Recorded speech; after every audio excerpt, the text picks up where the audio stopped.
అర్జున ఉవాచ సేనయోరుభయోర్मध्ये రథం స్థాపయమేచ్యుత యావదేతాన్నిరీక్షేహం యోద్ధుకామానవస్థితాన్ కైర్మయా సహ యోద్ధవ్యం అస్మిన్ రణసముద్యమే.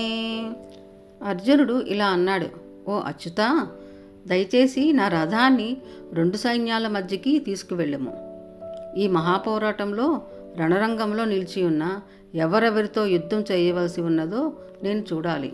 సమస్త సృష్టికి పరమేశ్వరుడైన శ్రీకృష్ణుడి భక్తుడు అర్జునుడు. అయినప్పటికీ ఈ శ్లోకములో అర్జునుడు భగవంతుడిని తన రథాన్ని తాను కోరుకున్న చోటికి తీసుకువెళ్ళమన్నాడు. ఇది భగవంతునికి తన భక్తులతో ఉండే సంబంధం యొక్క మాధుర్యాన్ని తెలియజేస్తోంది. తన పట్ల భక్తుల ప్రేమకు రుణపడి భగవంతుడు వారికి దాసుడైపోతాడు. అర్జునుడు సుఖంగా రథంలో కూర్చొని తనకు ఆదేశాలు ఇస్తుంటే అతని భక్తికి పరవశుడై శ్రీకృష్ణ పరమాత్మ రథాన్ని నడిపే సారథి స్థానాన్ని తీసుకున్నాడు. జై శ్రీకృష్ణ. Please subscribe.